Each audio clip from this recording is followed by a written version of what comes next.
அனைவருக்கும் வணக்கம். கான்ஸ்டியூஷன் நம்ம பார்த்துக்கிறோம். அதில் அதோட தொடர்ச்சியை பார்த்தீங்கன்னா, பிட் இந்தியா சட்டம் நம்ம ஏற்கனவே பார்த்துட்டோம். வரலாறை பார்த்துட்டோம். எப்படி இருந்தாங்க போர்ச்சுகீஸ், டச்சுக்காரங்க அவங்க எப்படி வந்தாங்க அப்படின்றத பார்த்தோம். எந்த இயர் வந்தாங்க எல்லாத்தையும் பார்த்துட்டோம். அதே மாதிரி ஒழுங்குமுறை சட்டத்தையும் நம்ம பார்த்துட்டோம். அதனோட தொடர்ந்து பார்த்தீங்கன்னா, பிட் இந்தியா சட்டம் அப்படின்னு ஒரு சட்டம் இருக்கு. இந்த பிட் இந்தியா சட்டத்தை பார்த்தீங்கன்னா, இந்த பிட் இந்தியா சட்டம் என்ன சொல்லுதுன்னா, இந்த ஒழுங்குமுறை சட்டத்தை திருத்தத்துக்கு கொண்டு வரப்பட்ட இந்த பிட் இந்தியா சட்டம் 1784. அப்ப இந்த பிட் அடிக்கிறவன் சுத்தி 4 பக்கம் பார்க்கணும். ஏன்னா நம்ம மாட்டிக்கூடாது அப்படின்றதான் பிட் அடிக்கிறது. அவதான் 1784. இப்ப இந்த பிட் இந்தியா சட்டம் போட அப்ப யாரு பிரதமரா இருந்தாருன்னா பிரதமர் இளைய பிட். அதனாலதான் அவரோட பேரே வச்சுக்கிறாங்க. அவரோட நேமே எடுத்துதான் இங்க இளைய பிட்ன்ற பேர் நேம் தான் கட் பண்ணி பிட் மட்டும் எடுத்து பிட் இந்தியா சட்டம் 1784 அப்படின்னு. அப்ப பிட் அடிக்கிறோம்னா பண்ணக்கூடாது. சரி என்ன பண்ணணும், சுற்றி 4 பக்கமும் பார்க்கணும். அப்போ தான் 1784. இங்கே பாருங்க. அப்போ அதான் வேற ஒன்றும் இல்லை. 1784 ஆகஸ்ட் மாதம் சட்டம் இயற்றப்படுது அப்படின்னு சொல்றாங்க. இப்போ இந்த பிட் இந்தியா சட்டத்தில் பிட் இந்தியா சட்டத்தின் நோக்கம் என்ன அப்படின்னு பார்த்தீங்கன்னா, இந்தியாவில் சிறந்த அரசாங்கத்தை தோற்றுவிப்பது. அவங்க அங்கே பாராளுமன்றம் நம்ம ஆக்ட் போடும்போது நம்மகிட்ட வரி வசூல் பண்றாங்க, எல்லாம் செஞ்சாலும் மக்களை ஆனால் பாதுகாக்க தான் நினைக்கிறாங்க. இந்திய அரசாங்கம் கரெக்டாக இருக்கணும் அப்படின்னு தான் நினைக்கிறாங்க. மக்களுக்காக அரசாங்க சட்டம் ஏற்றணும் தான் நினைக்கிறாங்க. இதுனா ஆனால் நடுவில் தான் அதை போர்ச்சரி பண்ணிடுறாங்க. பிரிட்டிஷ் இந்தியா இப்பயும் அப்படி தான் நடக்குது. பிரிட்டிஷ் இந்தியா பகுதிகளுக்கு போதிய பாதுகாப்பு இல்லை. மேலே நம்ம அரசாங்கத்தை ஒரு நேரு சொன்னாராம். அப்போ என்ன சொன்னாராம், நான் போடுற இப்போ ஒரு ஒரு ஒரு ஒரு ஏழை மக்களுக்கு போய் சேர வேண்டிய ஒரு பணம் பொட்டியை அனுப்புறாராம். பணத்தை பொட்டியை இப்போ யானை மேலே ஏற்றி அனுப்புறாராம். போகும்போது அங்கே யானை மட்டும் போகுது, பெட்டி போகலை அப்படின்னு சொல்கிறாங்க. இது ஒரு கூட்டா சொல்லி அவர் சொல்லி தான் நான் கேட்டுக்கிறேன். அதே போல் தான் அப்போயும் இப்போ வரையும் அதான் தொடருது. ஆனால் அப்போயும் அந்த மாதிரி தான் இருந்திருக்கு. பிரிட்டிஷ் இந்தியா பகுதிகளுக்கு போதிய பாதுகாப்பு அளிப்பது. அதாவது பிரிட்டிஷ் இந்தியா பகுதி நம்ம பகுதி தான். அவங்க ஆட்சி பண்ணாலும் அவங்க பிரிட்டிஷ் இந்தியா பகுதி அப்படின்னு சொல்கிறாங்க. பிரிட்டிஷ் பகுதி போதிய பாதுகாப்பு அளிப்பது தான் நோக்கம் அந்த பிரிட்டிஷ் சட்டத்தை. ஏன்னா இந்த பிரிட்டிஷ் ஒழுங்குமுறை சட்டத்தை இந்த ரெகுலேஷன் ஆக்டை திருப்திப்படுத்தணும். அதை திருத்தம் பண்ணதான் இந்த ஆக்ட். இதில் சட்டத்தில் என்ன சிறப்பு இருக்குது அப்படின்னு பார்த்தீங்கன்னா, 6 உறுப்பினர் கொண்ட கட்டுப்பாட்டு வாரியம் போடுறாங்க. அப்போ பிட் அடிக்கிற யாரும் பிட் அடிக்கக்கூடாது அப்படின்ற ஒரு கட்டுப்பாட்டு வாரியம் போட்டாங்க அப்படின்னு சொல்லி அது 6 பேர் கொண்ட உறுப்பினர் அப்படின்னு சொல்கிறாங்க. இயக்குனர் குழு எந்த மாற்றம் இல்லை. இயக்குனர் குழு ஒழுங்குமுறை சட்டம் ஆரம்பிப்பாங்க. அப்பயே அந்த இல்லை. ஆனால் தலைமை ஆளுக்கு ஆலோசனை குழு போட்டாங்கல்ல, அதில் உறுப்பினர் 4லேருந்து 3 குறை ஒரு நபரை குறைச்சிட்டாங்க. 4 பேர் வச்சிருப்பாங்க. ஆலோசனை குழுவுக்கு ஒரு தலைமை ஆளுநர், அவருக்கு ஆலோசனை 4 பேர் இருக்கும். அதை 3 குறைச்சிருப்பாங்க. இந்த அளவுக்கு ரொம்ப தேவையில்லை. ஆனால் இந்த ரொம்ப பாயிண்ட் என்னன்னா, இந்த கட்டுப்பாட்டு வாரியம். அப்போ எவனும் பிட் அடிக்காமல் கட்டுப்பாடோடு இருக்கணும், அதை கட்டுப்படுத்தணும் அப்படின்னு போடுறது தான் அந்த கட்டுப்பாடு வாரியம். எந்த சட்டத்தையும் போட்டாங்க கேட்பாங்க. அதுக்காக தான் இவ்வளோ தூரம் டீட்டெயிலாக சொல்கிறேன். சரிதா? அப்போ அதை எதுக்கும் நீங்கள் அதை ஞாபகம் வச்சுங்க. ஏன்னா இந்த பிட் இந்தியா சட்டம் 1984. இப்போ அந்த கட்டுப்பாட்டு வாரியம் போட்டாங்க. அது ரொம்ப ரொம்ப இம்பார்ட்டன்ட். மற்றபடி இயக்குனர் குழுவின் கீழ் வணிக நடவடிக்கைகளும் கட்டுப்பாட்டு வாரியத்தின் கீழ் அரசியல் நடவடிக்கைகளும் மேற்கொள்ள இச்சட்டம் வழிவகை செய்தது. இதன் மூலம் ஒருவித இரட்டை ஆட்சி தன்மை இச்சட்டத்தை காணப்படுது. இரட்டை ஆட்சி தன்மைனா அப்போ மேலே ஒரு சட்டம் கீழே ஒரு சட்டம் அப்படின்ற மாதிரி. ஏன்னா அவங்க போகிறதுங்க ஃபாலோ பண்ண மாட்டாங்க அப்படி சொல்கிறாங்க. இதெல்லாம் நமக்கு தேவையில்லாது. அரசின் பிரதிநிதியாக கட்டுப்பாட்டு வாரியமும் வணிக குழுவின் அடையாளமாக இயக்குநர் குழுவும் செயல்பட்டன. அந்த அளவுக்கு தேவைதான். கட்டுப்பாட்டு வாரியம் என்ன, அரசின் பிரதிநிதியாக கட்டுப்பாட்டு வாரியம் இருக்கு. அவங்க அரசின் பிரதிநிதியை நியமிக்கிறாங்களா, அவங்களோட கட்டுப்பாட்டு வாரியம் நம்மளை கட்டுப்படுத்துறாங்க. வணிக குழு அடையாளமா இயக்குநர் குழு, வணிக குழுக்கிறாங்களா எங்க கம்பெனி, அவங்கள கட்டுப்படுத்த இயக்குநர் குழு, அதெல்லாம் போடுறாங்க. அந்த அளவுக்கு டீட்டெயில் தேவையில்ல. இந்தியாவில் ஆங்கில கிழக்கிந்திய கம்பெனி நிர்வாகம் செய்த பகுதிகள் பிரிட்டிஷ் இந்திய பகுதி என்ன, அவங்க ஆட்சி பண்ணதான் அந்த பகுதி பிரிட்டிஷ் இந்திய பகுதி அப்படின்னு அவங்க சொல்லிக்கிறாங்க. நம்மளுக்கு தேவையானது என்னன்னா, இந்த ஆலோசனை குழு இருக்குல்ல, இதில் நபரை குறைச்சாங்க. இது ஒரு பாயிண்ட் முக்கியம். கட்டுப்பாட்டு வாரியம் போட்டாங்க, பாயிண்ட் முக்கியம். இயக்குனர் கூட மாற்றம் இல்லை, அதை ஒன்று ஞாபகம் வச்சுங்க. இதோட பார்த்தீங்கன்னா இந்த பிரிட்டிஷ் இந்தியா பகுதின்னு இப்போ ஆயிடுச்சுனாங்க. நம்ம இந்தியா பகுதி அவங்க சேர்த்து என்ன பண்ணிட்டாங்க, பிரிட்டிஷ் இந்தியா பகுதி அப்படின்னு சொல்லி நம்மளை ஆட்சி பண்ணிட்டாங்க. சரிதானா? சரி. அப்புறம் பார்த்தீங்கன்னா இப்போ இந்த சட்டம் போட்டாங்கல்ல, இந்த சட்டம்லாம் போட்டாங்கல்ல, நான் சொல்லிட்டேன்ல பிரிட்டிஷ் இந்தியா பகுதின்னு சொல்லிட்டேன். இந்த கிழக்கிந்திய கம்பெனி பிரிட்டிஷ் இந்திய பகுதிக்கு அழைக்கப்பட்ட அதை கவனிக்கலை, இப்போ தான் பார்க்குறதா. இந்தியாவில் ஆங்கில கிழக்கிந்திய கம்பெனி நிர்வாகம் செய்த பகுதிகள் பிரிட்டிஷ் இந்திய பகுதிகள் என்று அழைக்கப்பட்டன. சரி. அதுக்கப்புறம் பார்த்தா இந்த சட்டம் போட்டாங்கல்ல, இந்த சட்டம் மறுபடியும் செயல்பட சரியா ஆங்கிலம் என்ன பண்ண மாட்டாங்க, செயல்படுத்த மாட்டாங்க. இதான் ரொம்ப பிரச்சனையே. அந்த பிரச்சனை என்னன்னா, அந்த சட்டத்தை அவங்க செயல்படுத்த மாட்டாங்க. அது பிறகு பார்த்தா அதை திருத்தம் பண்ணுறாங்க. எந்த சட்டத்தை, ஒழுங்குமுறை சட்டம் சரியில்லைன்னு சொல்லி தான் இந்த பிரிட்டிஷ் சட்டம் போட்டாங்க. இந்த பிரிட்டிஷ் சட்டமும் சரியில்லைன்னு சொல்லி தான் அதை திருத்தம் பண்ண பிட் இந்திய திருச்சி சட்டம் 1786. என்னது, பிட் இந்திய திருச்சி சட்டம் 1786. இந்த திருச்சி சட்டத்தில் தேவை ஏற்பட்ட ஆலோசனை குழுவின் முடிவினை நிராகரிக்க தலைமையாளருக்கு அதிகாரம் வழங்கப்படுது. பார்த்தீங்களா, நான் ஃபர்ஸ்ட் பார்க்கும்போது தலைமையாளர் அவருக்கு அதிகாரம் கிடையாது. யாருக்கு அதிகாரம் இருந்தது, ஆலோசனை குழுவுக்கு தான் அதிகாரம் இருந்தது. இந்த கடைசியாக இந்த சட்டம் போட்டு அதுக்கப்புறம் மறுபடியும் தான் என்ன பண்ணுறாங்க, அதிகாரத்தை ஆளுநருக்கு கொடுக்குறாங்க. இது ரொம்ப இம்பார்ட்டன்டான பாயிண்ட். அதுக்கப்புறம் பார்த்தீங்கன்னா இந்த திருத்த சட்டம் இருக்குதுல்ல, இதை போட சொன்னவர் யாருன்னு இவர் தான், காரணவாசி பிரிவு தான். அப்போ யார் இருக்கிறான்னா காரணவாசி பிரிவு. அப்போ பிட்டு இந்த திருத்த சட்டம் போட்டது வந்து பார்த்தீங்கன்னா இளைய பிட்டு. இது தெரியாது உங்களுக்கு, இளைய பிட்டு. ஆனால் வந்து பார்த்தீங்கன்னா தெரியாதுன்னா இங்கே வீடியோவில் தெரியாதுன்னு சொல்கிறேன் நான். ஆனால் இந்த பிட்டு திருத்தம் யார், திருத்தம் பண்ணது யாருங்கிறனா காரணவாசி பிரிவு. அப்போ பாருங்கள், ஒருத்தன் பிட்டு அடிக்கிறான், அவனை திருத்தணும். அப்போ ஒரு காரஞ்சாரமான ஆள் தான் நமக்கு தேவை, ஒரு கரரான ஆள், ஒரு டெரரான ஆள், அப்படிதான் தேவை. அதுதான் காரணவாசி பிரிவு. பிட் அடிக்கிறான், அதுக்கு ஒரு கட்டுப்பாட்டு வாரியம் போட்டாங்க. ஆனால் அந்த கட்டுப்பாட்டு வாரியம் என்ன பண்ணல, சரியாகவும் செயல்படல, அந்த அளவுக்கு ஒரு எஃபெக்ட் வரல, கட்டுப்பாட்டு வாரியம் போட விட்டோம். ஆனால் இவர் என்ன பண்ணுறாரு, அந்த கட்டுப்பாட்டு வாரியத்தை மீறி என்ன பண்ண சட்டத்திட்டம் ஏற்றுறாரு, திருத்தம் பண்ணுறாரு. அப்போ காரணவாசி பிரிவு. இதுக்கப்புறம் பார்த்தீங்கன்னா என்ன நடக்குதுன்னா, இந்த காரணவாசி பிரிவு போட்ட திருத்தம் பண்ணல, இவர் தான் வந்து இந்த பாருங்க, காரணவாசி பிரிவு மிகுந்த அதிகாரங்களுடன் நியமிக்கப்பட்ட முதல் தலைமை ஆளுநர். ஏன் அப்படி சொல்கிறாங்க கேட்டால், இவர் வந்து கமாண்டோ இன் சீஃப், கமாண்டோ பதவி இவரே எடுத்துப்பார். கமாண்டா பதவி இவரே எடுத்து செயல்பட, இவர் கீழே கமாண்டா பதவி இவர் கொடுத்து இவர் வச்சுக்கின்னு அதன் கீழே வந்து அதை நிர்வாகம் பண்ணுற மாதிரி இவர் இருப்பார். அப்போ பதவி வந்து என்ன சொல்கிறது, அதிகாரம் வந்து அதிகமாகி போகுது. அதனால தான் அவர் அப்போ காரந்தரமான ஆள், அதிகாரம் அதிகம் கொண்டவராகிறாரு. இவர் தான் வந்து பிட்டு யாரும் அடிக்காமல் திருத்தம் பண்ண அப்படின்றது இவர் வந்து ரொம்ப வெளிகொண்டு இருக்காரு அப்படின்னு நான் பார்த்தீங்க. அப்போ காரணவாசி பிறப்பு அப்படின்னு நான் பார்த்தேன். இதுக்கப்புறம் பார்த்தீங்கன்னா காரணவாசி பிறப்புக்கு அப்புறம் யார் என்ன பண்ணுறாங்க அப்படின்னு பார்த்தீங்கன்னா, அதான் என்னென்ன சட்டம் போடுறாங்க பாருங்க. இப்போ நான் சொன்ன முதல்ல வந்து ஒரு ரெகுலேஷன் ஆக்ட் போட்டாங்க, பிட்டிஞ்ச சட்டம் போட்டாங்க. அதுக்கப்புறம் எல்லாமே வருதுன்னா பட்டய சட்டம் தான் சொல்கிறாங்க. அந்த பட்டய சட்டம் பார்த்தீங்கன்னா 1893 ஒன்று, 1813, 1833, 1853. நான் ஏற்கனவே சொல்லிட்டேன். அதை இந்த சட்டத்தில் என்னென்ன மாற்றம் ஏற்படுது அதான் ரொம்ப. இப்போ வந்து நம்ம ஒவ்வொன்றா மாற்றம் பண்ணே வருவாங்க. அதாவது ஒழுங்குமுறை சட்டம் சரியில்லை சொல்லி திருத்தம் பண்ணாங்களா, அதே மாதிரி திருத்தம் பண்ணே வருவாங்க. அப்போ பட்டய சட்டத்தில் என்னென்ன பண்ணிக்கிறாங்க அப்படின்றத நம்ம பார்க்க போகிறோம். பட்டய சட்டத்தில் என்னென்ன பண்ணிக்கிறாங்க பார்க்கலாமா? பாருங்க. ஆங்கில கிழக்கிந்திய கம்பெனியின் வணிக உரிமை மேலும் 20 ஆண்டுகள். அதாவது ரெனியூ பண்ணது எத்தனை வருடத்துக்கு ஒரு முறை ரெனியூ பண்ண கேட்டீங்கன்னா 20 இயர்ஸுக்கு ஒரு ரெனியூ பண்றாங்க. இச்சட்டத்தின் கவர்னர் ஜெனரலுக்கான மகனுக்கு அதிகாரங்கள் இன்னும் அதிகரித்தன. இங்கிலாந்தில் இருந்த உயர் அதிகாரிகள் கீழ்கண்ட 2 நிலைப்பாடுகளில் தெளிவான போக்கினை கடைபிடித்தனர். இதுல என்ன நம்ம தெரிஞ்சு வேண்டியதுன்னா, 3னா திருத்தம் அப்படின்னு மட்டும். என்ன திருத்தம் பண்றாங்க அப்படின்னு கேட்டா, இங்க பாருங்க, நம்மளை வந்து யாரும் திருத்தம் பண்ணக்கூடாது அப்படிலாம் பாரு. கிறிஸ்துவ சமய பலப்பாடுகள் சமயம் பரப்பவோ மதம் மாற்றம் செய்யவோ கூடாது அப்படின்னு சொல்றாங்க. அப்போ நாங்கள் இருக்கிறோம், நாங்கள் இந்து. ஏன்னா இப்போ அவங்க வந்து கிறிஸ்டினுக்கு ஆள் தேடி பிடிச்சி மதம் மாற்றம் பெற்றுறாங்க. அந்த மாரி பண்ணக்கூடாது அப்படின்னு போடப்பட்ட சட்டம் தான் இந்த சட்டம். அப்போ 3னா திருத்தம் தானே, திருத்தம்னா மாற்றுறது, சேஞ்ச் பண்ணது. இவனை திருத்திடணும் மாற்றிடணும் அப்படின்னு சொல்கிறாங்களே, சும்மா ஞாபகத்துக்காக சொல்கிறேன். ஏன்னா இல்லை நைன்ஸை வந்து மாற்றுறாங்க, நைன்ஸா மாற்றுறாங்க அப்படின்னு பார்த்தீங்க. இப்போ இந்து வந்து கிருஷ்ணா மாற்றுறாங்கல்ல, இப்போ நைன்ஸா மாற்றுறாங்க அப்படின்னு பார்த்தேன். நைன்ஸை வந்து மாற்றம் பண்ணுறாங்க, திருத்துறாங்க அப்படின்னு பார்த்தீங்க. அதெல்லாம் போடுவேன். இந்தியாவை தடையற்ற வர்த்தகத்துக்கு கம்பெனி ஈடுபடக்கூடாது. இந்தியாவை தடையற்ற வர்த்தகம் நாம பண்றோம்ல, இங்க கம்பெனி நடத்துவாங்க. இப்ப நம்ம இங்க நெசவாளிகள் எல்லாம் கம்பெனி வச்சுக்கிறாங்க, அவங்க வர்த்தகத்துல கம்பெனி ஈடுபடக்கூடாது அப்படின்னு சொல்லி நாங்கள் முதல் சட்டம். இதுல 2 முக்கியமான நைன்ஸை வந்து மாற்றக்கூடாது நான் போச்சுங்க, திருத்தம் பண்ணக்கூடாது. அப்ப 93 1793 அதான் முக்கியம். அதை வச்சுங்க. அதான் சமய பரப்பு வந்து இந்து வந்து கிருஷ்ணா மாற்றக்கூடாது, பரப்பக்கூடாது அப்படின்னு சொல்றாங்க. 2வது வந்து வணிகத்தை தடை போடணும். யாரோட வணிகத்தில்? இந்தியாவில் இருக்கிற வணிகம் மற்றும் வர்த்தகத்தில் கம்பெனி வந்து தலையிடக்கூடாது. இதுதான் அவங்க போட்ட ஃபர்ஸ்ட் இதுவாக இருக்குது, இந்த சட்டமாக இருக்குது. இதுக்கப்புறம் நம்ம அடுத்த சட்டம் என்ன சொல்ல பாருங்க, 1813 பட்டய சட்டம். இது என்ன சொல்லப்படுது அப்படின்றத நம்ம பார்த்துலாமா? இப்போ பாருங்க, அதே பட்டய சட்டம் தான் இதுவும். இதில் என்ன சொல்லப்படுதுன்னு பார்த்தீங்கன்னா, ஆங்கில கிழக்கிந்திய கம்பெனி வணிக உரிமை மேலும் 20 ஆண்டுகள். இதுவும் அப்படியே 20 இயர்ஸ் ஒரு தான் ரினியூ பண்ணாங்க. நான் சொல்றேன் ஏற்கனவே அப்படிதான். கிழக்கிந்திய கம்பெனி ஏகபோக வர்த்தகம் முடிவுக்கு வந்தது. ஏன்னா கிழக்கிந்திய கம்பெனி என்ன பண்ணிட்டாங்கன்னா, அவங்களுடைய பொருளாதாரத்தை எல்லாமே வணிக மாட்டாங்க. நம்ம இந்திய பொருள் கூட டாமினேட் ஆகி பண்ணி என்ன பண்ணுது, அவங்களுக்கு நம்மளோட வர்த்தகம் எல்லாம் குறைஞ்சி போச்சு. இந்திய மக்களோட வணிகம்லாம் குறைஞ்சி போச்சு, வர்த்தகம்லாம் குறைஞ்சி போய் ரொம்ப கஷ்டப்படுறாங்க. பசி வட்டி மக நெசவு தொழில் எல்லாம் ஒடுங்கி போச்சு. எல்லாமே அந்த ஒரு தொழில் மட்டும் இல்லை, ஏகப்பட்ட தொழில் வணிகி போச்சு. அதனால வந்து அதே மாதிரி பண்ணக்கூடாது அப்படின்னு சொல்றாங்க. ஆனால் தேயிலை வணிகம் மற்றும் சீனாவுடனான வணிகம் தடை செய்யப்படுதுன்னு பண்ண சொல்றாங்க.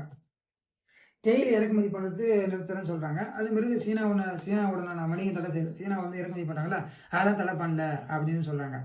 இந்த சட்டத்தோட சிறப்பு பார்த்தீங்கன்னா, ஒரு சட்டம் இங்கே பாருங்க, ஒரு நபருக்கு 10 லட்ச ரூபா கொடுக்குறாங்க. இதுதான் 13வது சட்டம். இச்சட்டம் ஆண்டுக்கு 1 லட்சம் ரூபாய் இந்தியாவின் கல்விக்காக மேம்பாட்டுக்கு செலவுது. அப்போ கல்வினா 3 எழுத்து 1 லட்சம் தராங்க. அப்போ 1 லட்சம் கல்விக்கு தராங்க. 1 3 இது ரொம்ப ரொம்ப இம்பார்ட்டன்ட். அதனால தான் கிறிஸ்துவ அமைப்புகள் மாத்தி இப்ப என்ன பண்ணிட்டாங்கன்னா, அந்த சட்டத்துல இப்ப 1793ல போட்டாங்கல்ல, என்ன போட்டாங்க சட்டம்? இந்த மாரி மதத்த பரப்பக்கூடாதுன்னு போட்டாங்க. ஆனா இந்த சட்டத்த எடுத்துருவாங்க. மதத்த பரப்பிக்கலாம் சொல்றாங்க. அங்க பாருங்க. கிறிஸ்துவ அமைப்புகள் மதத்தினை பரப்புவதற்கு பிரிட்டிஷ் இந்தியாவிற்குள் நுழைவதற்கு அனுமதி வழங்கியது. அவங்க வந்த பிறகு தான் என்ன ஆயிடுச்சு நம்மளுக்கு? கிறிஸ்டியன்ற ஒண்ணு உருவாச்சு. அதன் பிறகு பார்த்தீங்கன்னா, இங்க பாருங்க. அதுக்கப்புறம் ஆங்கில நாட்டு வியாபாரிகளும், மத போதகர்களும் கட்டுப்பாட்டு வாரியத்தின் அனுமதியோடு இந்தியாவில் வசிக்க அனுமதி பண்ணி எல்லாரும் வந்துட்டாங்க. நம்ம தேவை கம்பெனி ராணுவ செலவுக்கான உச்சவரம்பு நிர்ணயப்படுத்தி இப்ப ஆங்கிலேயர் என்ன பண்றாங்க? எவ்வளவு வேணாலும் ராணுவத்துக்கு செலவு பண்ணி ஏன்னா மக்கள் அடக்கணும், ராணுவ வீரம், துப்பாக்கி எல்லாம் வாங்கணும்ல. அதெல்லாம் வாங்குறதுக்கு நம்மளோட பணத்தை வரி பணம்லாம் வசூல் பண்ணி அவங்க எல்லாமே பண்ணிக்கிறாங்க. அதெல்லாம் கட்டுப்படுத்தணும். ராணுவத்துக்கு இவ்வளவு தான் செலவு பண்ணணும் அப்படின்னு உச்சவரம்பு நிர்ணயிக்கப்பட்டது. அரசு பணி ராணுவ பணிகளுக்காக பயிற்சி நிறுவனங்கள் நிறுவப்பட்டு அந்த மேற்பார்வை குழுவின் கட்டுப்பாட்டையும் கொண்டு வரப்பட்டது. இதெல்லாம் தேவையில்ல. 2 பாயிண்ட் தான். இங்க பாருங்க. 1 லட்சம் ரூபாய் தராங்க கல்விக்கு. அப்போ 1 3 அதே சட்டம். அதை ஞாபகம் வச்சுக்கணும். கிறிஸ்துவ அமைப்புக்கு வந்து 93ல மாற்றம் பண்ணாங்க. ஆனா இந்த 17 சட்டம் 1813 என்ன பண்றாங்க? பரப்பிங்க வந்து போயிங்க அப்படின்னு சொல்லிட்டாங்க. இது 2வது பாயிண்ட். 3வது பாயிண்ட் வந்து ராணுவ செலவு வந்து உச்சவரம்பு நிர்ணயிக்கப்பட்டது. ஏன்னா இவ்வளவுதான் செலவு பண்ணணும் ராணுவத்துக்கு அப்படின்றத நிர்ணயம் பண்ணிடுறாங்க. அதன் பிறகு இது இந்த 2 சட்டம், இந்த 2 தான் இந்த 1813 சட்டத்தை ஞாபகம் வச்சுக்கணும். அதன் பிறகு பார்த்தீங்கன்னா பட்டய சட்டம் 1833. 1833 என்ன பட்டய சட்டம் என்ன சொல்லுது அப்படின்றத நம்ம பார்க்க போறோம். 1813 எதுனா 1813 என்ன சொல்றாங்கன்னா, இப்ப பாத்தீங்கன்னா இங்க பாருங்க. ஆங்கில கிழக்கிந்திய கம்பெனி வணிகரும் மேலும் 20 ஆண்டுக்கு நீடிக்கப்பட்டது. வங்காள கவர்னர் ஜெனரல் இந்தியாவின் கவர்னர் ஜெனரல் என்று அழைக்கப்பட்டார். அப்ப பாருங்க, இங்கேயும் 3 இங்கேயும் 3. ஆனா வங்காளத்துல 400 போட்டாங்க. இப்ப என்ன பண்றாங்க? அதை இந்திய கவர்னர் ஜெனரல் அழைக்கிறாங்க. அப்ப சமாதான் இது பதவி சமாதான் பேர் தான் மாறிக்குது. அப்ப 3 3. ஏன்னா எந்த சட்டத்து பட்டய சட்ட பிரகாரம் அதை மாத்தினாங்கன்னு கேட்பாங்க. இங்க வந்து நீங்க டிஸ்கிரிப்ட் டைப்ல குரூப் 1 ஏற மாதிரி இருந்தா 3 3. அப்ப பதவி சமமா இருக்கு அப்படின்னா வங்காள கவர்னர் ஜெனரல் இந்தியாவின் கவர்னர் ஜெனரல் அழைக்கப்பட்டார் அப்படின்னு போடலாம். அவ்வாறு இந்தியாவின் கவர்னர் ஜெனரல் அழைக்கப்பட்ட முதல் நபர் யாருன்னா வில்லியம் பெண்டிங்.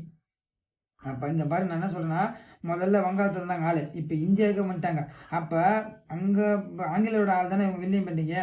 அப்ப வில்லத்தனமா தான் இருப்பான். அப்ப நம்ம இந்தியாவுக்கு நியமனம் பண்ணாலும் அவன் வில்லத்தனமா தான் இருப்பான். நமக்கு பெண்டே ஆக மாட்டான். பெண்டு வளைஞ்சு குடிச்சே போக மாட்டான். அதான் பெண்டிங். அப்ப வில்லியம் பெண்டிங் வில்லமான ஆளு அப்படின்னு ஞாபகம் வச்சுங்க. வங்காள கவர்னர் ஜெனரல் வந்து வங்காளத்துல வந்து நம்மளை ஆட்சி பண்றாரு. இப்ப அந்த பேரை வந்து இந்தியான்னு கவர்னர் ஜெனரல். அப்ப இந்தியாவுன்னு வருது இல்ல. அப்ப பாருங்க, இந்தியாவோட வில்லத்தனமா தான் இருப்பான் அவன். அப்படிதான் அதை ஞாபகம் சர்க்கட்டு இந்த முடிஞ்சு போச்சா. அதுக்கப்புறம் பாருங்க, தலைமையாளர் ஆலோசனை குழு 4வது சட்டப்பணிக்காக ஒரு உறுப்பினர் சேர்க்கப்பட்டார். அவ்வாறு சேர்க்கப்பட்ட முதல் சட்ட உறுப்பினர் மெக்காலே பிறப்பு. இவர் வந்து முதல் சட்ட உறுப்பினர் இவர் தான். இவருக்கு தான் வந்து அந்த கல்வி சட்டம்லாம் கொண்டு வர பின்னால பார்க்கலாம். இந்த முதல் சட்ட உறுப்பினர் பார்த்தீங்கன்னா மெக்காலே பிறப்பு. அங்க பாருங்க, தலைமையாளரின் ஆலோசனை குழு 4வதாக சட்டப்பணிக்கான ஒரு உறுப்பினர் சேர்க்கப்பட்டார். முதல்ல 3 நபர் தான் இருந்திருக்காங்க. 4 இருக்கும், அதை 3 மாத்திருப்பாங்க, மறுபடியும் 4 மாத்துறாங்க. அதுல அந்த ஒரு நபர் யாரு போடுறாங்கன்னா சட்டம் படிச்சவர்கள் போடுறாங்க. அப்படி போடப்பட்ட சட்ட உறுப்பினர் யாருன்னு கேட்டா மெக்காலே பிறப்பு. அப்ப சட்டமே இப்ப ஒரு காரு பைக்குன்னா மெக்கானிக் தான் சொல்லுவாங்க, அது சரி பண்றது. அப்ப சட்டத்தை சரி பண்ற மெக்கானிக், அப்ப மெக்காலே பிறப்பு. இந்த ரொம்ப முக்கியமான இதெல்லாம் ரொம்ப இம்பார்ட்டன்ட் வேர்டு. இந்த சட்ட உறுப்பினர் மெக்காலே பிறப்பு. பம்பாய் மற்றும் சென்னை ஆளுநர்கள் தங்களது சட்டம் இயற்றும் அதிகாரத்தினை இழந்தனர். பம்பாய் மற்றும் சென்னை ஆளுநர்கள் தங்களது சட்டம் இயற்றும் அதிகாரத்தை, ஏன்னா எல்லாமே யார்கிட்ட இருக்குதா? அவர் ஒரே ஆள் கவர்னர் ஜெனரல் தான் இருக்குது. அதனால 1833ஆம் ஆண்டு பட்டய சட்டத்தின்படி இந்திய குடிமை பணி உருவாக்கப்படுது.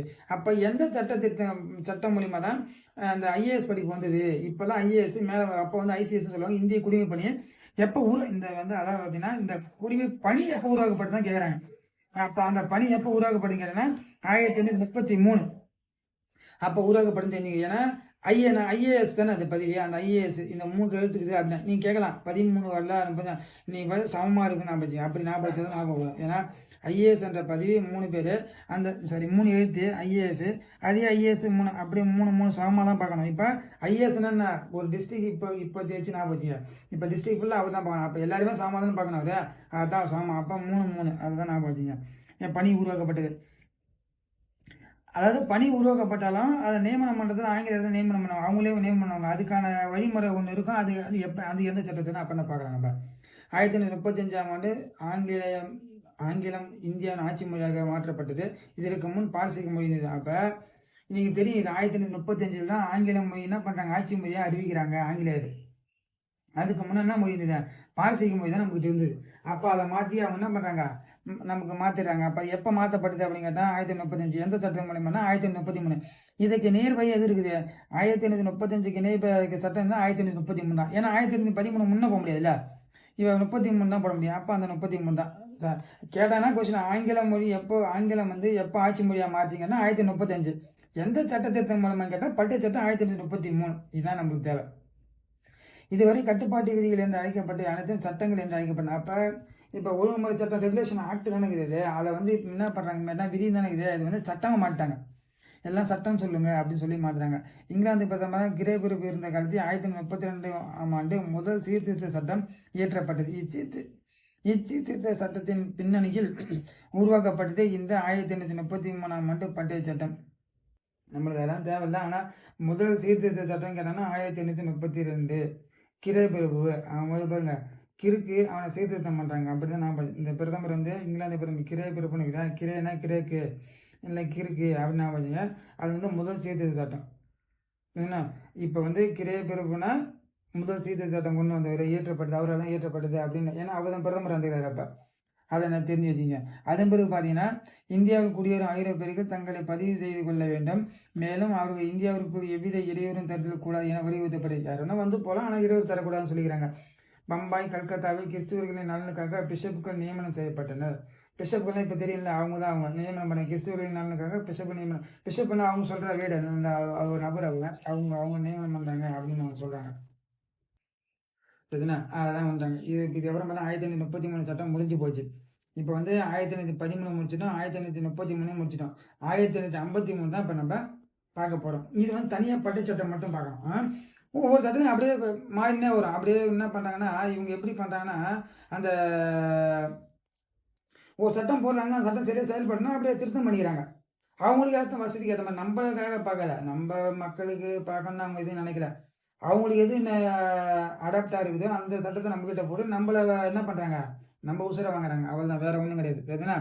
இப்போ 1953 அதே போல் 20 ஆண்டுக்கு அப்புறம் ஒரு சட்டம் போடுறாங்க. இதான் கடைசி பட்டு சட்டம். ஏன் கடைசி பட்டு சட்டம் அப்படின்னு சொல்கிறாங்கன்னா 57 கம்பெனி நிர்வாகம் முடிஞ்சு போகுது. அதனால் 53 இதுதான் அவங்களோட கடைசி சட்டம் அப்படின்னு சொல்கிறாங்க. ஆங்கில கிழக்கிந்திய கம்பெனி சலுகை வழங்கும் அதிகாரம் நீக்கப்பட்டது. 1953ஆம் ஆண்டு சட்டம் வந்து கம்பெனி அதிகாரத்தை பிரிட்டிஷ் மன்னருக்கு மாற்றுவதற்காக வழியை வகுத்தது. ஏன்னா அப்போதான் சண்டை நடக்குது இல்லை 1957 அதை சொல்கிறாங்க. அதை 1953 என்ன பண்ணுறாங்க, கம்பெனி அதிகாரத்தை பிரிட்டிஷ் மன்னருக்கு மாற்றத்துக்கு வழி வைக்கிறாங்க. வங்காள சட்டம் பண்ண இந்திய சட்டம் பண்ண மாற்றப்படுது. அப்போ இதான் ரொம்ப ரொம்ப இம்பார்ட்டன்ட். ஒவ்வொரு சட்டத்தில் ஒவ்வொரு சின்ன சின்ன விஷயம் தான் முக்கியமானது, நான் சொல்லிக்கிறேன் ஏற்கனவே. அதே போல் 53 என்னென்னு பார்த்தீங்கன்னா சட்டமன்றம் வந்துச்சு. வங்காளத்தில் சட்டமன்றம் இருந்தது. ஏன்னா வங்காளத்தில் தான் ஆண்டு இருக்கிறாரு, அங்கே தான் சட்டமன்றம் இருக்குது. அதை வந்து இந்திய சட்டமன்றம் மாற்றம் பெறுது. வங்காள சட்டமன்றம் இந்திய சட்டமன்றம் மாற்றம் பெற்றது. சரிண்ணா? அதை அப்போ பேரை மாற்றுறாங்க. அப்படின்னா எந்த சட்டம் முடியும், 53 சட்டம் முடியும். இது வந்து வங்காளம் இந்திய நம்ம எதுவும் நம்ம எதுவும் சாப்பிட்டு வைக்கல. 53 53 இந்திய சட்டமன்றம் சரி, அதை நான் பண்ண சொல்கிறேன். சரி, இந்த சிறப்பு என்னன்னு பார்த்தீங்கன்னா இது சட்டமாக இருந்தால் பாராளுமன்ற முறையை நிறுவியது. பாராளுமன்ற முறைன்னு வச்சுக்க, அவங்க பாராளுமன்ற சட்டம் இருக்குன்னா அவங்களே ஃபாலோ பண்ணணும், அவங்களே அட்மினிஸ்ட்ரேஷன் ஆள பண்ணணும், அவங்களே நிர்வாகம் பண்ணணும் அப்படின்றத அவங்க கொண்டு வந்துக்கிறாங்க. அந்த அதுக்காக சிறப்பு இருக்கு. அது பிறகுமான ஆன்லைன் நிர்வாக செயல்கள், சட்டசபை செயல்கள் என தனித்தனியாக பிரிப்பதற்கு வழிவகுத்தது அப்படின்னு சொல்றாங்க.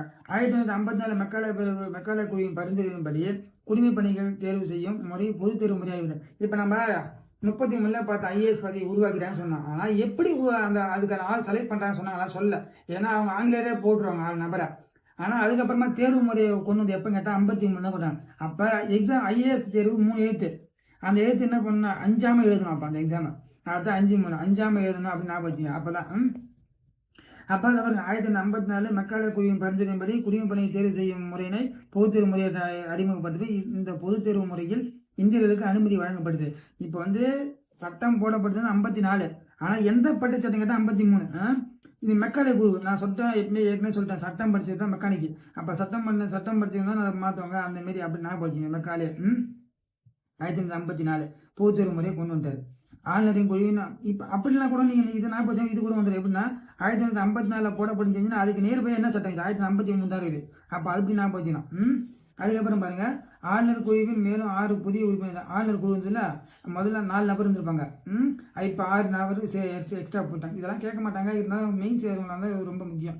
மத்திய சட்டமன்ற குழுவில் உள்ள நபர்களுக்கு அனுமதி வழங்கப்பட்டு மேலும் 4 உறுப்பினர்கள் சென்னை, பம்பாய், வங்காளம் மற்றும் ஆக்ரா மாகாண அரசுகளால் நியமிக்கப்பட்டனர். அதெல்லாம் தேவையில்லை. ஆங்கில கிழக்கிந்திய கம்பெனி பட்டயம் ஆனது நாடாளுமன்றம் விரும்பு வரை நீட்டிக்கப்பட்டது. இத்தனை ஆண்டுகள் என கால நிர்ணயம் செய்யப்படவில்லை. என்ன சொல்றாங்க? ஆங்கில கிழக்கிந்திய கம்பெனி பட்டயமானது நாடாளுமன்றம் விரும்பு வரை நீட்டிக்கப்பட்டது. இத்தனை ஆண்டுகள் என வரை பட்டய சட்டம் போடுறாங்க. எத்தனை இயருக்கு அது இருக்கணும் அப்படின்னா எந்த வரையும் இல்லை. அவங்களா ஒரு 20 இயர்ஸ் வச்சுக்கிறாங்க. வேணா நீட்டிச்சிக்கலாம், இல்லை குறைச்சிக்கலாம். அதெல்லாம் வந்து அங்கே பார்லிமெண்ட் மொழியில் இருக்குது அப்படின்னு சொல்றாங்க. ஆங்கில கிழக்கிந்திய வங்காள நிர்வாகத்தினை மேம்படுத்துவதற்கும் மேற்பார்வையிடமும் தனி ஆளுநர் நியமனம் செய்யும் முறை நடைமுறைப்படுத்தப்படுது. வங்காள நிர்வாகத்தினை மேம்படுத்து எல்லாமே வங்காளத்தான் இருக்குது. இது வரைக்கும் நம்ம என்ன பண்ணல, இந்த தனியாக கொண்டு வரல. இப்போ இதுக்கப்புறமா தான் கொண்டு வருவாங்க. தனியாக வங்காளத்தில் இருக்கிற ஆளுநர்கள் அது இல்லாமல் தனியாக சென்னைக்கு எல்லாத்துக்கும் ஆளுநர் போடுவாங்க. அது பாருங்க, அப்படின்னா தான் அது. இப்போ இது வரைக்குமே ஒரே இடத்தாங்க வங்காளத்தான் இல்லை. ஹெட் ஆஃபீஸ் எங்கே இருக்குது? வங்காளத்தான் ஆளுநர்கள் எல்லாத்தையும் ஆட்சி பண்ணிக்கிறார். அப்போ வங்காள நிர்வாகத்தினை மேம்படுத்துவதற்கும் மேற்பார்வையிடவும் தனி ஆளுநர் நியமனம் செய்யும் முறை நடைமுறைப்படுத்தப்படும் சொல்கிறாங்க. தனி ஆளுநர் பதவி போட்டாங்க அப்படின்னு சொல்கிறாங்க.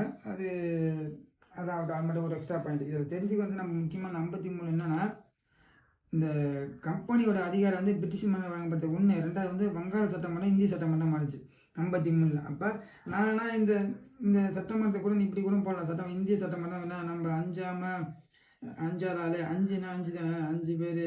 அந்த 5வது ஆள் 3ன்னு வருது. அப்படி இப்படி சொல்லிச்சு தெரியல. அதான சர்க்கரை செட் ஆகல. சரி விடுங்க. நீங்கள் நான் வச்சுங்க, நான் ஏதாவது ஞாபகம் வந்தால் டப்புன்னு சொல்கிறேன். வீடியோ நடுவில் எக்ஸ்ட்ரா சொல்கிறேன். இதுதான் வந்து பட்டய சட்டம் முடிஞ்சு போச்சா. இப்போ வந்து என்னென்னா, முதல்ல வந்து ரெகுலேஷன் ஆக்ட் பார்த்தோம். அதுக்கப்புறம் பிரிட்டிஷ் சட்டம், பிரிட்டிஷ் திருச்சி சட்டம் பார்த்தோம். இதுக்கப்புறம் வந்து பட்டய சட்டம் 3 பார்த்துட்டோம்.